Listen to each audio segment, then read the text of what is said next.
नई शुरुआत कर रहे हैं। सीटेट की क्लासेस जो हैं आपकी यूट्यूब की वो प्रॉपरली आज से शुरू होती हैं। सभी को गुड इवनिंग, नमस्कार, राम राम, सत श्री अकाल, अस्सलाम वालेकुम। What do you feel connected with. कुछ नए तरीके से कैसे क्वेश्चंस पूछे जा सकते हैं, जो बार बार रिपीट होते हैं वो कौन से क्वेश्चंस हैं, ये सारा डिस्कशन बेसिकली होने वाला है। प्रॉपर एक एनालिसिस होगा, ऐसा नहीं है हम सिर्फ आंसर तक पहुंच रहे हैं या सिर्फ आप आंसर टिक कर रहे हैं। आंसर तक पहुंचा जाएगा प्रॉपरली एनालाइज करके, जिससे आपके सामने कोई भी क्वेश्चन उस टॉपिक से आए तो आप उसको आसानी से सॉल्व कर पाए। लाइक शेयर सब्सक्राइब आप कर लीजिएगा। ये सेशन आपको ऑफ कोर्स पसंद आएगा, है ना। आज आपको ये देखना भी है कि अगर आप रॉ जितनी तैयारी आपकी आज है उस समझ के साथ अगर आप क्वेश्चंस को आंसर करते हैं तो कितने नंबर आप ला पा रहे हैं, है ना। देखिए, अगर हम बात करते हैं क्वेश्चन नंबर 1 की, तो ये क्या कहता है, चिल्ड्रन लर्न लैंग्वेज। ये क्वेश्चन हर बार आता है, आप पेपर उठा करके देख लीजिए, आपको किसी ना किसी फॉर्म में यही क्वेश्चन लैंग्वेज पर, और even same question as it is, थोड़ा सा लैंग्वेज में फर्क दे करके मिलता ही मिलता है, क्योंकि लैंग्वेज पे एक क्वेश्चन आना ही है, निश्चित है। ठीक, तो समझते हैं। Children learn language with much ease up to a specific period because they are especially responsive to environmental influences in that period. This period is known as dash period of development. यानी बच्चे जो हैं वो आसानी से भाषा को सीख जाते हैं एक स्पेसिफिक पीरियड ऑफ टाइम में। इसके कई सारे नाम हो सकते हैं, इसको स्पेसिफिक पीरियड कह रहे हैं हम, बाकी अभी मैं बताऊंगी, इतने आप आंसर कर रहे हैं। तो बच्चे समय की एक विशिष्ट अवधि पर, यानी एक निश्चित समय है, एक ऐसी स्टेज है जहां वो बाकी स्टेजेस के मुकाबले आसानी से भाषा को सीख जाएंगे। बात सही है या गलत है? बिल्कुल सही है। अगर आप 25 साल की उम्र में अमेरिका जाते हैं और आपको अंग्रेजी नहीं आती है और आपका एक बच्चा है जो 5 साल का है, तो ज्यादा संभावना है कि वो आपसे बेहतर या जल्दी ही लैंग्वेज पकड़ लेगा। क्यों? क्योंकि वो उसके लिए क्या है, क्रिटिकल पीरियड है, सेंसिटिव पीरियड है, लैंग्वेज डेवलपमेंट का स्पेसिफिक पीरियड है जब लैंग्वेज डेवलपमेंट फास्टेस्ट होगा। ठीक है ना। तो समझते हैं, बहुत सरलता के साथ आप इस अवधि में भाषा सीखते हैं क्योंकि उस अवधि में वे पर्यावरणीय प्रभावों के साथ प्रतिक्रिया करते हैं, यानी एनवायरनमेंट के प्रति ज्यादा रिस्पॉन्सिव होते हैं। क्वेश्चन पढ़ के समझ लिया, मतलब हाफ बैटल इज वॉन, आधी लड़ाई आपने जीत ली। ठीक, इस पीरियड को क्या कहते हैं, सेंसिटिव पीरियड कहेंगे, जोनल पीरियड कहेंगे, अटिपिकल पीरियड कहेंगे, या नॉन रिस्पॉन्सिव पीरियड कहेंगे। तो जैसा कि आप लोग सभी सही उत्तर दे रहे हैं, ज्यादातर लोग, क्या है, सेंसिटिव पीरियड ये कहलाता है, यानी संवेदनशील काल कहा जाएगा। किस चीज के लिए? अलग अलग चीजों के लिए अलग अलग संवेदनशील काल हो सकते हैं। जैसे इस बार सेंसिटिव पीरियड पूछा गया किसके लिए, न्यूरोप्लास्टिसिटी के लिए या ब्रेन प्लास्टिसिटी के लिए। उसको भी मैं भी एक बोनस क्वेश्चन के रूप में आपको यही समझा करके चलूंगी ताकि आप कंफ्यूज ना हो। ठीक, तो सेंसिटिव पीरियड कहलाएगा ये। सेंसिटिव क्यों? क्योंकि आप इस समय में, बच्चा इस समय में 2 से 6 वर्ष के समय में स्पेशली क्या है, सेंसिटिव है लैंग्वेज को सीखने के लिए। तो ये सेंसिटिव पीरियड या संवेदनशील काल कहा जा सकता है। इसको आप क्रिटिकल पीरियड कह सकते हैं कि बहुत ही महत्वपूर्ण पीरियड है।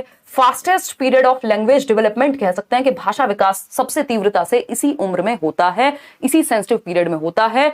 और ये 5 साल की उम्र तक जो एलएडी की बात करते हैं, लैंग्वेज एक्विजिशन डिवाइस की बात करते हैं, नॉम चॉम्स्की, वो वही पीरियड है, क्योंकि बच्चे बहुत तेजी से इस टाइम पे उनका जो लैंग्वेज एक्विजिशन डिवाइस है बहुत एक्टिव होता है।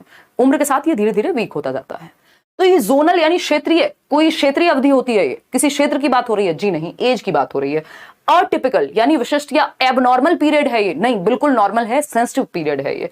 खराब बात। नॉन रिस्पॉन्सिव है, अप्रतिक्रियात्मक है। अगर नॉन रिस्पॉन्सिव होता, और यहां हम क्वेश्चन में कह रहे हैं कि इस एज में बच्चा रिस्पॉन्सिव होता है लैंग्वेज को सीखने के लिए, और ये कह रहे हैं जी नॉन रिस्पॉन्सिव है, तो कुछ और ही बात चल रही है। 4 ऑप्शंस में से हमें एक ही बेस्ट ऑप्शन चूज करना है, उसके अलावा 3 ऑप्शन से ये सीख लेना है कि वो कहना क्या चाह रहे हैं, है ना। रट्टे नहीं लगाने, समझना है चीजों को। तो सेंसिटिव पीरियड या क्रिटिकल पीरियड या fastest period for language development कौन सा है जिस टाइम पे बच्चा सबसे तेजी से लैंग्वेज को पकड़ेगा? वो है अर्ली चाइल्डहुड। ये आप कहीं नोट भी कर सकते हैं।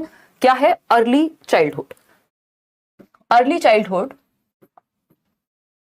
स्टेजेस ऑफ डेवलपमेंट की जब हम बात करेंगे आगे चल करके, है ना, पूर्व बाल्यावस्था जिसको हम कहते हैं, बाल्यावस्था का पहला हिस्सा है ये। दूसरा होता है लेटर चाइल्डहुड, उससे पहले इन्फेंसी है, फिर एडोलेसेंस है। यही 3 स्टेजेस आपके काम की हैं, जिसमें से चाइल्डहुड को बांट देंगे तो 4 स्टेज कहलाएंगी। मैं यहां लिख देती हूँ। इन्फेंसी जन्म से 2, शैशवावस्था जिसको हम कह रहे हैं, इसी को पियाजे ने सेंसरी मोटर कह दिया, गत्यात्मक अवस्था, जन्म से 2।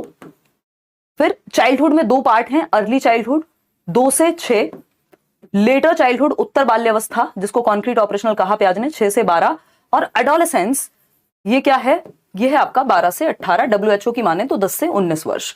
ठीक है, टीन एज भी जिसको हम कह देते हैं। तो ये 4 स्टेजेस हैं जो सबसे ज्यादा आपके काम की हैं। अदरवाइज स्टेजेस बहुत सारी हैं, ह्यूमन डेवलपमेंट की स्टेज अलग होती हैं, चाइल्ड डेवलपमेंट की अलग होती हैं, बट आपके काम की ये 4 स्टेज हैं, इनसे क्वेश्चन बाहर नहीं जाता। पूर्व बाल्यावस्था, अब ये वो काल है पूर्व बाल्यावस्था। लैंग्वेज पे क्वेश्चन दो तीन तरह से ही बन सकते हैं। एक ये है आपके सामने जो बहुत बार रिपीट हुआ है ना, इसको हम सेंसिटिव पीरियड कहेंगे यानी संवेदनशील काल कहेंगे लैंग्वेज डेवलपमेंट के लिए, है ना।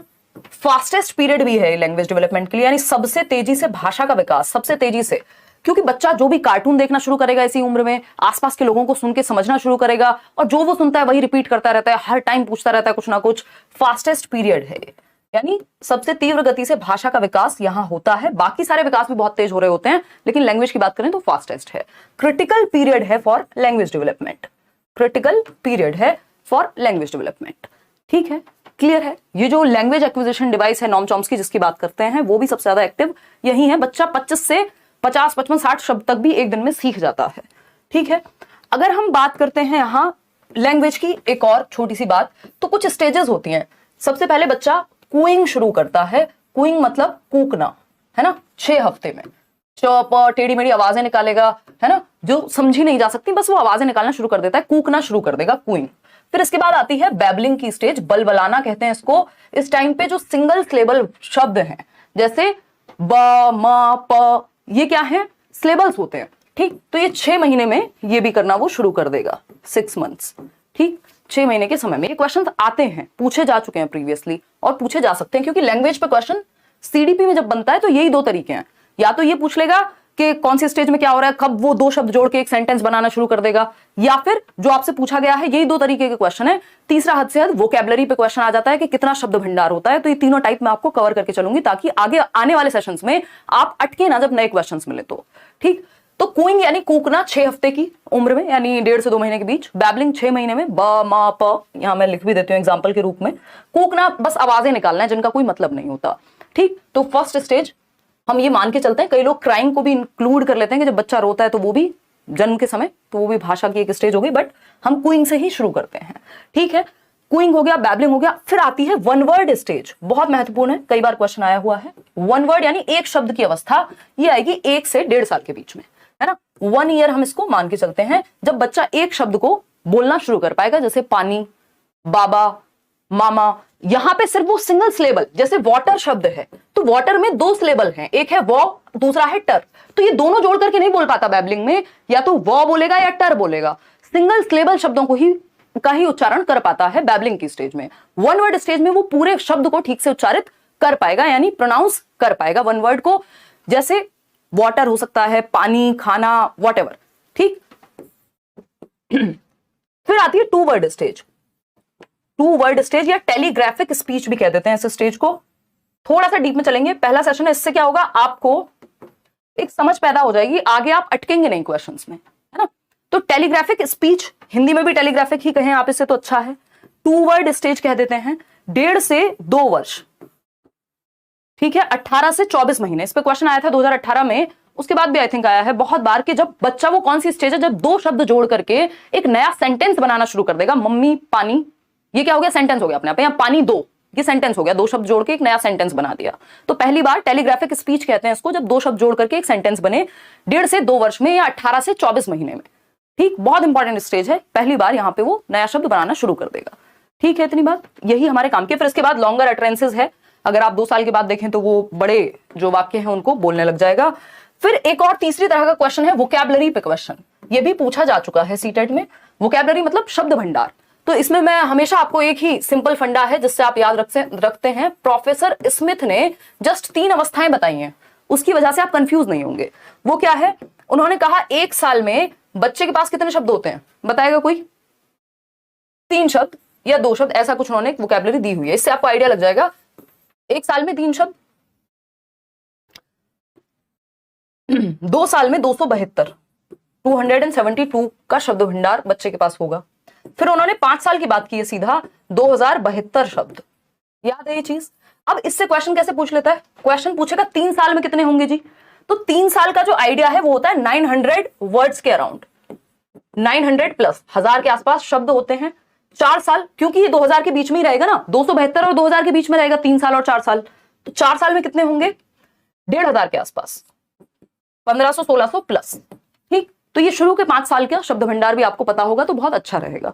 ठीक है, 1 साल में 3 शब्द का मतलब क्या है, पानी, मम्मी, खाना, इस तरह के कुछ 3 शब्द की वोकेबलरी उसके पास होती है 1 साल की उम्र में।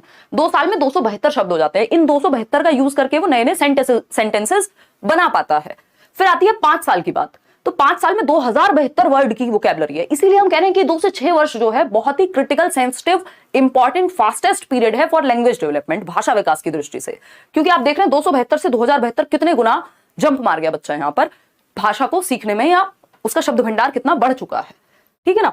तो 3 वर्ष में 900 प्लस, 4 वर्ष में 1500-1600 प्लस, 5 का आपको पता ही है। तो यही 3 तरीके हैं जिससे क्वेश्चन बन सकता है। ये स्टेजेस वाइज, कितने महीने में कितनी स्टेज, कितना शब्द भंडार, और तीसरा है वो आपका सेंसिटिव पीरियड, फास्टेस्ट, क्रिटिकल। यही 3 तरीके हैं, इन्हीं से लैंग्वेज पे क्वेश्चन बनता है। आते हैं तो हमने कितने तरीके कवर कर लिए हैं जो भी लैंग्वेज पे इस तरह का डायरेक्ट क्वेश्चन पूछा जा सकता है, यही नहीं 3 तरीके से पूछा जा सकता है। अब यहां पे दूसरी चीज आपको मुझे समझानी है, जब बात करें लैंग्वेज डेवलपमेंट के सेंसिटिव पीरियड की, यानी भाषा विकास के लिए सबसे महत्वपूर्ण काल, तो हम कह रहे हैं कि भैया अर्ली चाइल्डहुड है।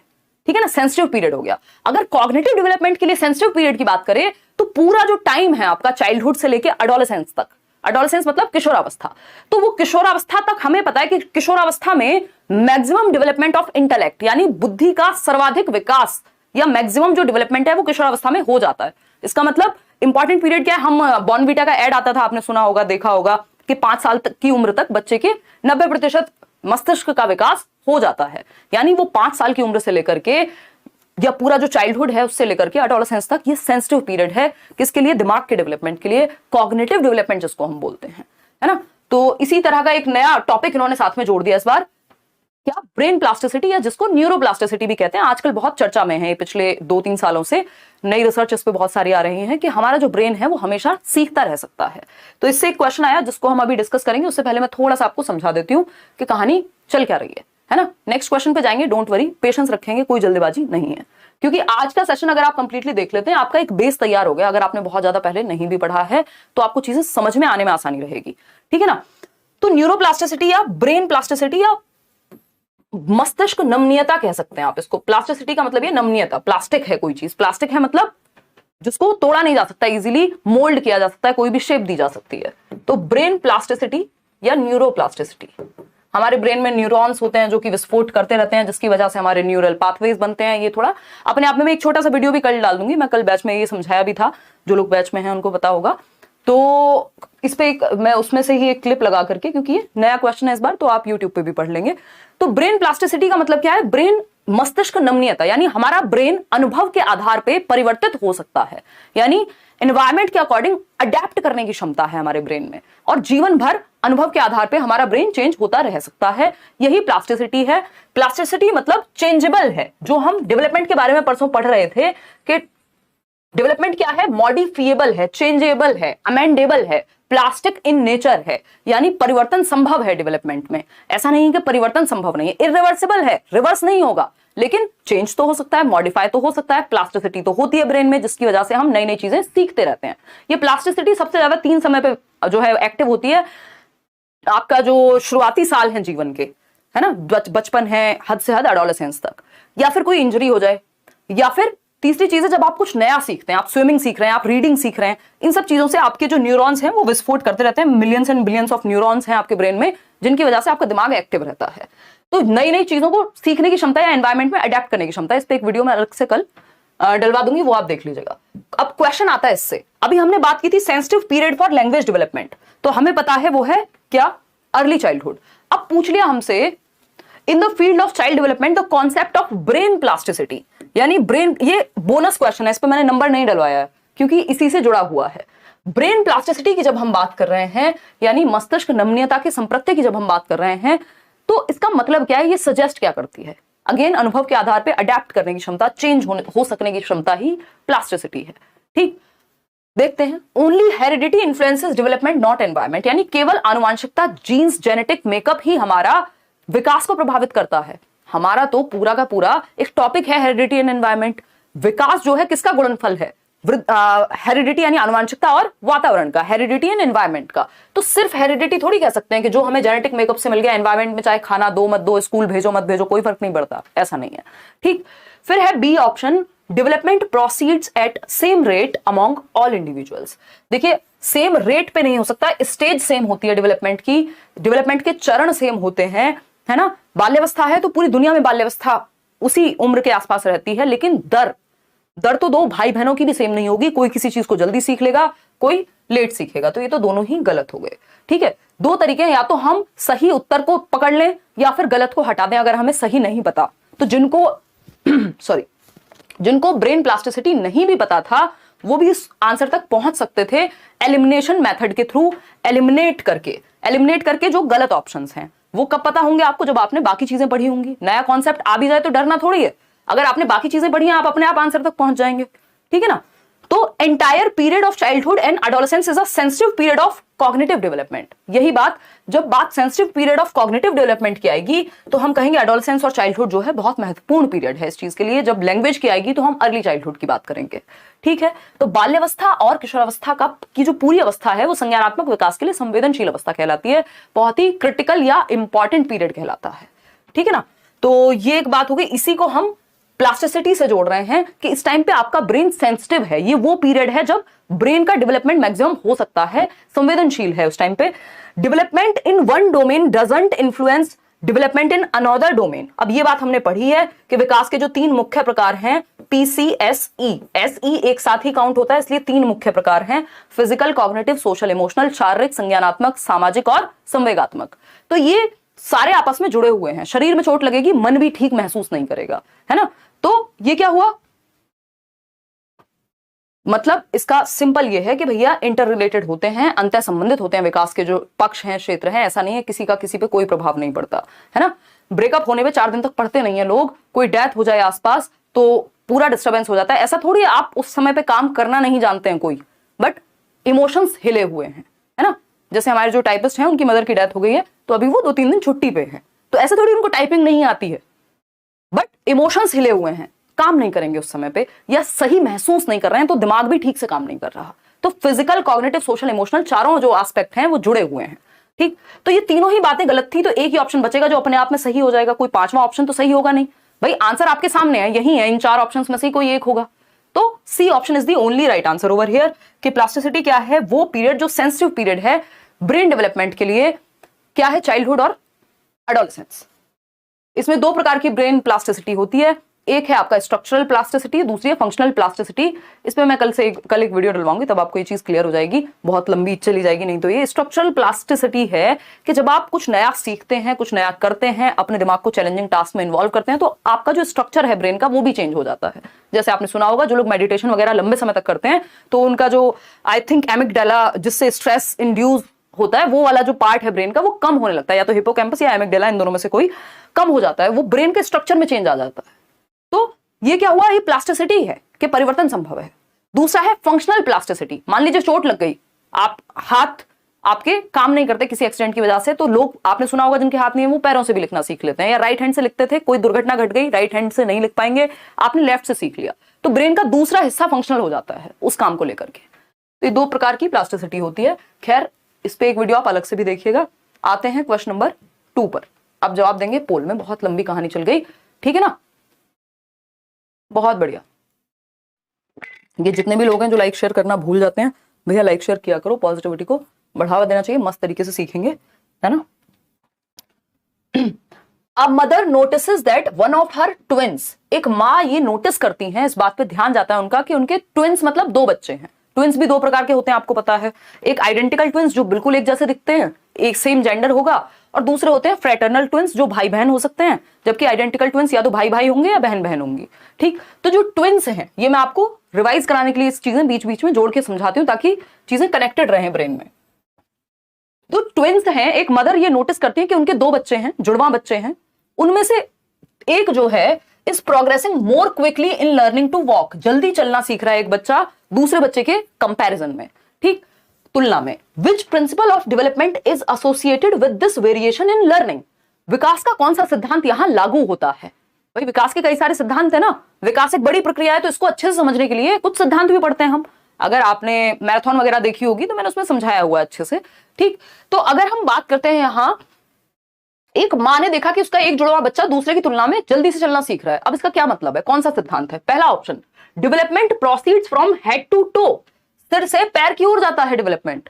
विकास जो है, पहले बच्चा सर संभालना सीखेगा, फिर गर्दन, फिर धड़ संभालना सीखेगा। ये सब क्या है? बिल्कुल सही बात है। सेफेलोकॉर्डल है ये। सेफेल का मतलब होता है खोपड़ी, और वहीं से बना है सेफेलोकॉर्डल। ठीक, बात तो सही है। अब पेडागोजी में ऐसा हो सकता है कि चारों ऑप्शन सही हो, लेकिन वो अपनी अपनी जगह सही है ना। भाई मेरे लिए क्या बेस्ट है? दुनिया में हर इंसान बेस्ट है। आप शादी करने जा रहे हैं, मान लेते हैं, ये एग्जांपल मैं बहुत देती हूँ, आसानी से समझ में आता है ना। दुनिया में हर इंसान बेस्ट है अपने आप में। आपके लिए क्या बेस्ट है, या जरूरत किस चीज की है उस समय पे, ये देखोगे ना। तो चार ऑप्शंस में से जो सही उत्तर होगा वो क्वेश्चन के अकॉर्डिंग बेस्ट होना चाहिए ना। हमें बेस्ट ऑप्शन चाहिए। चारों सही हो सकते हैं पेडागोजी में, ठीक है ना। तो ये अपने आप में सही है, लेकिन क्वेश्चन ने हमसे ये नहीं पूछा, क्वेश्चन ने हमसे कुछ और पूछा है। ठीक, बी ऑप्शन है development proceeds stage by stage among everyone, यानी विकास जो है वो हर चरण में बढ़ता रहता है। चलो बात तो ठीक है, लेकिन कुछ और पूछ रहे थे। फिर आता है C option, development proceeds at different pace among different individuals, अलग अलग व्यक्तियों में विकास अलग अलग गति से होता है। यही बात जो हमने थोड़ी देर पहले की थी कि गति, pace, rate of development can differ in two individuals. Stage same रहती है। देखिए दो चीजें यहां पे, एक तो है स्टेज और दूसरा है, ये भी मैं आपको दे दूंगी पीडीएफ जब आपको मिलेगी ना, तो ये भी इंक्लूड करके दे दूंगी। एक चीज है स्टेज।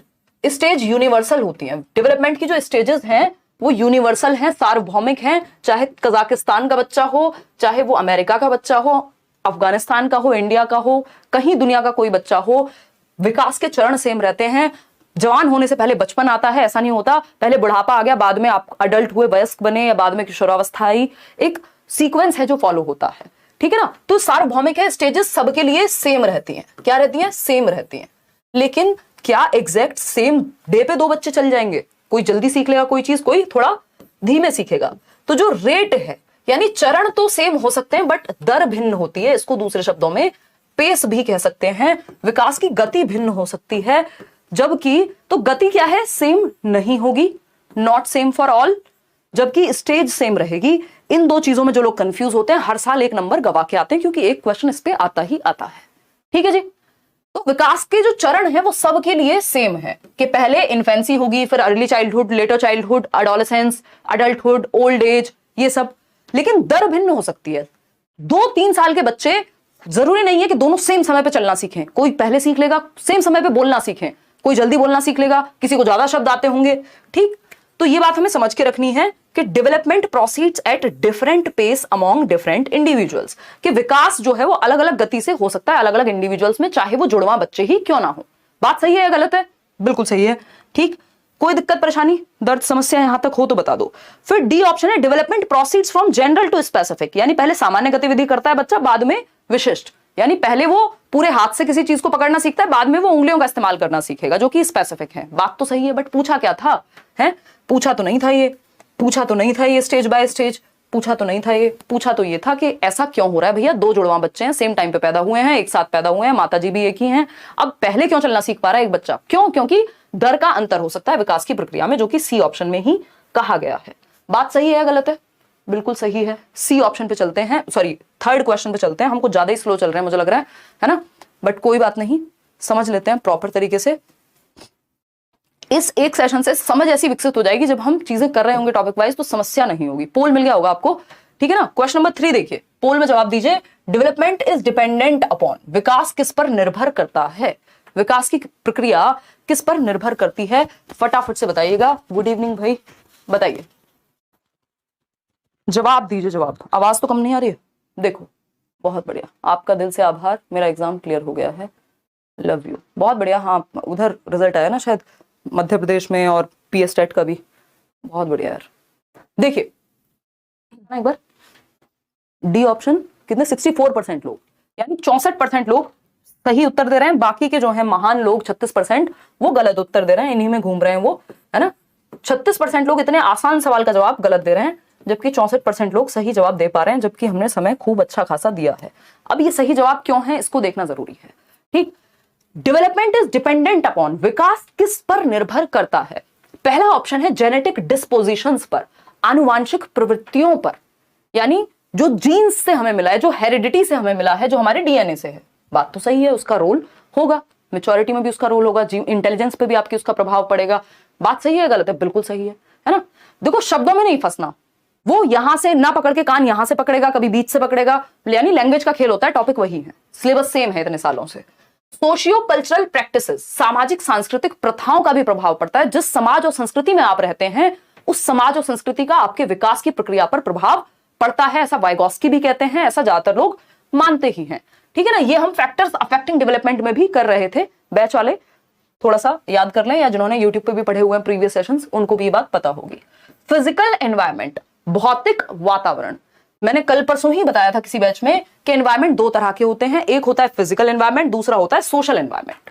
फिजिकल एनवायरमेंट क्या है? भौतिक एनवायरमेंट, पेड़ पौधे, जल वायु अग्नि आकाश, वॉटएवर जो भी आप कहना चाहें। तो एनवायरमेंट दो प्रकार का है। अगर हम यहां पेडागोजी में देखें तो एनवायरमेंट किस तरह का है? दो मुख्य प्रकार है एनवायरमेंट के। वो क्या है? ये कहीं लिखा नहीं मिलेगा, ये आपको एक्सपीरियंस से बताया जा रहा है। ठीक, एक है आपका फिजिकल एनवायरमेंट, भौतिक वातावरण जिसको हम कह रहे हैं, जो हमारा एयर, वाटर, ट्रीज, जो आप कहना चाहें, ये सब भौतिक एनवायरमेंट में आते हैं, यानी फिजिकल एनवायरमेंट में आते हैं। आपके मैप आते हैं ना, जब आप मैप लेने जाते हैं, पढ़ते होंगे, तो उसमें मैप आपके दो तरह के आते हैं, एक पॉलिटिकल मैप, एक फिजिकल मैप, जिसमें नदियां होती हैं, जिसमें लोगों की कहानियां होती हैं, दूसरे वाले। ठीक, फिजिकल, और दूसरा है आपका यहाँ पॉलिटिकल नहीं है, सोशल एनवायरमेंट कह सकते हो आप। ठीक है ना, सोशियो कल्चरल भी कह सकते हो। तो सोशल एनवायरमेंट है दूसरा, सामाजिक, जिसमें लोग हैं, है ना, जिसमें लोग इन्वॉल्व हैं। ठीक, समाज जिसमें आ जाता है। ठीक, पीपल लिख देती हूं मैं यहां आसानी के लिए। दोनों ही तरह के एनवायरमेंट का प्रभाव आपके विकास पर पड़ता है। वाइगॉस्की कहते हैं सोशल एनवायरमेंट ज्यादा महत्वपूर्ण है। पियाजे को अगर आप देखेंगे तो उन्होंने फिजिकल एनवायरमेंट को भी काफी महत्वपूर्ण माना है, भौतिक वातावरण जिसको हम कह रहे हैं। तो भाई एनवायरमेंट तो किसी भी तरह का है, इंपॉर्टेंट तो है। ठीक, तो अगर हम देखें भाई सोशियो कल्चरल प्रैक्टिस की अगर हम बात कर रहे हैं, इंडिया में आप रामायण पढ़ रहे हैं, महाभारत देख रहे हैं, उसका एक प्रभाव पड़ेगा आपके विकास पे। किसी और कंट्री में आप कुछ और देखते हैं, वहां का कल्चर डिफरेंट तरीके का है, उसका कुछ और प्रभाव पड़ेगा आपके विकास पे, लेकिन प्रभाव पड़ेगा। फिजिकल एनवायरमेंट, जो भी आपके आसपास की दुनिया है, लोगों को हटा भी दें तब भी उसका प्रभाव आप पर पड़ता है। ठीक, तो आंसर क्या हो गया? तीनों ही बातें सही हैं। देखो इस तरह के ऑप्शंस में ज्यादातर चांसेस ये होते हैं कि ऑल ऑफ द अबव सही हो, यानी तीनों ऑप्शन सही हो। लेकिन हमेशा ऐसा होगा जरूरी नहीं है। बस आपको यह देखना है क्या आपको तीनों में से किसी एक को हटाने का वैलिड रीजन आपके पास है, क्या आप श्योर हैं? अगर आप श्योर नहीं है तीनों में से किसी एक को हटाने के, तो आप ऑल ऑफ दी अबव के साथ जाइए। ये बेसिक रूल होता है प्रोबेबिलिटी का जब आप क्वेश्चन सॉल्व कर रहे होते हैं। नन ऑफ दीज की संभावना कम होती है कि ओनली वन, ओनली टू। वो ओनली टू पे तब जाइए जब आप बहुत श्योर हैं कि आपको पक्का पता है बाकी के तीनों ऑप्शन गलत हैं, एक ही सही है। ठीक, ये बेसिक फंडा है। फर्स्ट, सेकंड, थर्ड सही है। यहाँ पे सिर्फ एक क्यों सही होगा? सिर्फ दोनों क्यों सही होंगे? सिर्फ ये सेकंड और थर्ड क्यों सही होंगे जब तीनों सही है? तो जब तीनों का ऑप्शन है तो हम तीनों के साथ जाएंगे। अगर तीनों का ऑप्शन ना होकर सिर्फ दो का ऑप्शन होता तो जो भी बेस्ट दो हो सकते थे हम उन बेस्ट दो के साथ जाते। तो ऑप्शंस का खेल है कि आप जवाब क्या देंगे, ऑप्शंस को देखते हुए।